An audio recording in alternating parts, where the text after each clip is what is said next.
हर खबर का एक दूसरा पक्ष भी होता है। आइए तथ्यों के साथ उसे समझते हैं। तथ्य पहले, राय बाद में। महिलाएं किसी की संपत्ति नहीं हैं, वह खुद की हैं। 22 अगस्त 2026 को पुणे के मंच से निकला राहुल गांधी का यह एक वाक्य इस वक्त पूरे देश में एक सियासी और सामाजिक युद्ध का मैदान बन चुका है। एक तरफ जहां देश की करोड़ों महिलाएं इस बयान को अपनी आजादी का नया शंखनाद मान रही हैं, तो दूसरी तरफ राहुल गांधी पर चौतरफा तीखे हमले किए जा रहे हैं। विरोधी पूछ रहे हैं कि महिला सशक्तिकरण के नाम पर राहुल गांधी ने मंच से प्राचीन ग्रंथ मनुस्मृति के पन्ने खोलकर सिर्फ हिंदू समाज को कटघरे में खड़ा क्यों किया है। राहुल गांधी के इस भाषण का उनके आलोचक आरोप लगा रहे हैं कि वोट बैंक की राजनीति के लिए राहुल गांधी ने जानबूझकर बहुसंख्यक समाज की परंपराओं को निशाना बनाया है। विरोधियों का सवाल है कि राहुल गांधी देश की 70 करोड़ महिलाओं की हक की बात करते हैं, तो क्या 3 तलाक, हलाला और बुर्के के साये में जीने वाली अन्य धर्मों की महिलाएं उन्हें दिखाई नहीं देती? क्या महिलाओं को दबाने वाली यह प्रतिसत्तात्मक सोच सिर्फ सनातन धर्म में है, या हर मजहब का वो कड़वा सच है जिसे राजनीतिक फायदे के लिए छुपा लिया जाता है? सवाल घुमा के पूछा गया है, हालांकि जवाब सीधा है। जब आप 70 करोड़ महिलाओं की बात करते हैं, आधी आबादी की बात करते हैं, तो उसमें सभी जाति, धर्म, समुदाय शामिल हो जाता है। वो किसी एक के लिए नहीं कहा जाता है। हाँ, उन्होंने मनुस्मृति को कोट किया, तो इसलिए ये आरोप लगाए जा रहे हैं। तो आज का यह वीडियो किसी राजनीतिक दल की तरफदारी के लिए नहीं है। आज हम इस भारी विवाद के बीच छिपे उन कड़े और निष्पक्ष सवालों का विश्लेषण करेंगे जो सीधे भारत की आधी आबादी से जुड़े हैं। क्या राहुल गांधी का विरोध सिर्फ राजनीति है, या इस बहस के पीछे कोई बड़ा सामाजिक कारण छिपा है, हकीकत छिपी है? अगले 10 मिनट में हम इतिहास, धर्म और जमीनी सच्चाई के पन्ने एक साथ खोलेंगे। चलिए इस विवाद को समझते हैं। सबसे पहले फैक्ट्स पर बात करते हैं, तथ्य पर बात करते हैं कि पुणे के AISSMS कॉलेज ग्राउंड में राहुल गांधी ने आखिर क्या कहा था। उन्होंने देश की लगभग 70 करोड़ महिला आबादी का जिक्र करते हुए कहा कि समाज महिलाओं को सिर्फ 3 दायरों में समेट कर रख देता है, बेटी, पत्नी या माँ। उन्होंने कहा कि महिलाओं का अपना एक स्वतंत्र अस्तित्व है, वह किसी के अधीन नहीं है। अब यहाँ विरोधियों को पहला तर्क आता है कि क्या इस 70 करोड़ के आंकड़े में सभी धर्मों की महिलाएं शामिल हैं? गणित और आबादी के लिहाज से देखें तो इसका जवाब है बिल्कुल हाँ। जब हम भारत की आधी आबादी की बात करते हैं, तो उसमें किसी एक धर्म की नहीं, बल्कि देश की हर हिंदू, मुस्लिम, सिख, ईसाई और आदिवासी महिला शामिल होती है। राहुल गांधी का यह बयान पूरी भारतीय महिला समाज समष्टि के लिए था, इसे किसी एक के लिए नहीं कहा जा सकता है।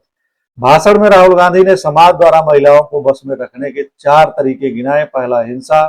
दूसरा, अनादर यानी उनका सम्मान न करना। तीसरा, समय यानी रात को देर से बाहर मत निकलो जैसी पाबंदियां। और चौथा, सीधा नियंत्रण। सोचने वाली बात यह है कि क्या ये 4 पाबंदियां केवल किसी एक धर्म की लड़कियों पर लागू होती है?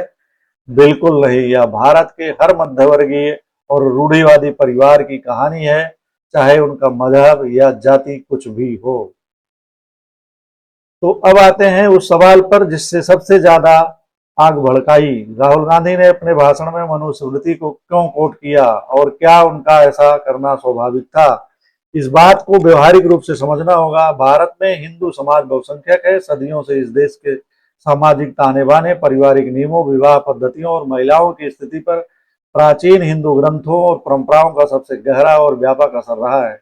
मनुस्मृति के कुछ श्लोकों में साफ लिखा है कि महिला बचपन में पिता के, जवानी में पति के, बुढ़ापे में पुत्र के अधीन रहेगी, वह कभी स्वतंत्र नहीं हो सकती है। क्योंकि भारत की अधिकांश आबादी इसी सांस्कृतिक पृष्ठभूमि से आती है, इसलिए देश के सामाजिक दोषों पर बात करते समय मनुस्मृति का उदाहरण आना व्यवहारिक रूप से स्वाभाविक हो जाता है। जब तक बहुसंख्यक समाज अपनी कमियों को स्वीकार नहीं करेगा तब तक देश की सोच को नहीं बदला जा सकता है।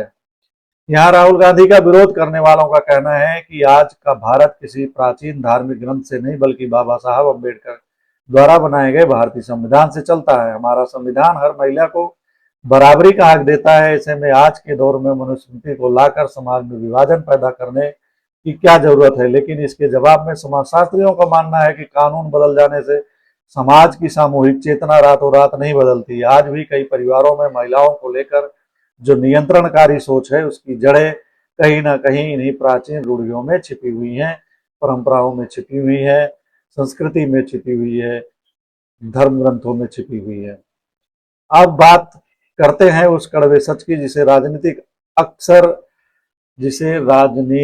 अक्सर गोलमोल कर जाती है। क्या सत्ता यानी पुरुष प्रधान सोच सिर्फ हिंदू समाज की समस्या है, जैसा कि हमारे दर्शक भी सोचते हैं? यह हर धर्म की समस्या है। सत्ता एक वैश्विक और सर्वव्यापी बीमारी है जो दुनिया के लगभग हर मजहब और संस्कृति में मौजूद है। अगर हम इस्लामिक समाज की बात करें तो वहां भी कई रूढ़वादी व्याख्याओं के तहत महिलाओं की स्वतंत्रता, उनके पहनावे, पढ़ाई और यहाँ तक कि बिना पुरुष रिश्तेदार मेहरम के यात्रा करने पर पाबंदियां देखी जाती हैं। ईरान में महिलाओं का अपनी बुनियादी आज़ादी और हिजाब के खिलाफ किया गया संघर्ष इसका सबसे बड़ा और ताज़ा उदाहरण हो सकता है। वहां भी महिलाओं को पुरुषों की संपत्ति समझने की कट्टरपंथी सोच के खिलाफ एक लड़ाई पिछले दिनों चल रही थी। अगर हम ईसाई धर्म या पश्चिमी देशों के इतिहास को देखें तो मध्यकालीन यूरोप में महिलाओं को इंसानी अधिकार तक नहीं दिए गए थे। उन्हें संपत्ति रखने या वोट देने का अधिकार पाने के लिए दशकों तक सफ्राजेट आंदोलन लड़ना पड़ा। यानी सच यह है कि समाज कोई भी हो, चाहे वो गीता पढ़ता हो, कुरान पढ़ता हो या बाइबल, जब बात महिलाओं को दबाने और उन्हें पुरुषों के अधीन रखने की आती है तो हर धर्म के कट्टरपंथियों की सोच एक जैसी हो जाती है। राहुल गांधी ने भले ही अपने भाषण में किसी अन्य धर्म का नाम नहीं लिया, लेकिन सत्ता की यह जंजीर हर मजहब की महिला के पैरों में बंधी हुई है। तो फिर इस पूरे विवाद का निचोड़ क्या है? क्या राहुल गांधी का यह बयान सिर्फ एक चुनावी एजेंडा था या कड़वी सामाजिक हकीकत? देखा जाए तो दोनों ही बातें अपनी जगह सही हैं। राजनीति के चश्मे से देखें तो विपक्ष के नेता के रूप में राहुल गांधी द्वारा केवल मनुस्मृति को चुनना और अन्य धर्मों की कुप्रथाओं पर चुप रहना उनके विरोधियों को उन पर सिलेक्टिव होने का आरोप लगाने का मौका देता है। यह विरोध राजनीति के लिहाज से बिल्कुल जायज भी लगता है। लेकिन अगर हम इसे राजनीति से अलग हटकर एक सामाजिक चश्मे से देखें तो राहुल गांधी का संदेश देश की आधी आबादी के हक में था। जब उन्होंने युवाओं, खासकर जेन जी की लड़कियों से पिंजरा तोड़ने का आह्वान किया तो वो पिंजरा किसी एक धर्म का नहीं था, वो पिंजरा उस पुरुष प्रधान सोच का है जो आज भी महिला को एक स्वतंत्र इंसान के रूप में स्वीकार करने से हिचकिचाती है।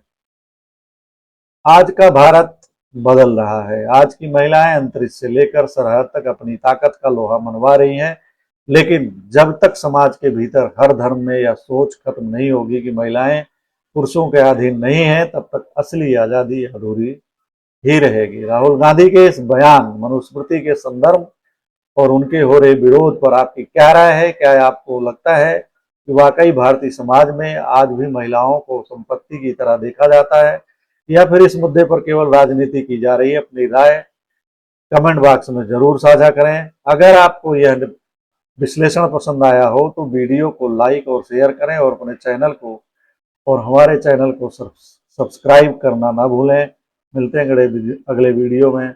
जय हिंद, नमस्कार। मैं ओम प्रकाश तिवारी। हर खबर का एक दूसरा पक्ष भी होता है। आइए तथ्यों के साथ उसे समझते हैं। तथ्य पहले, राय बाद में।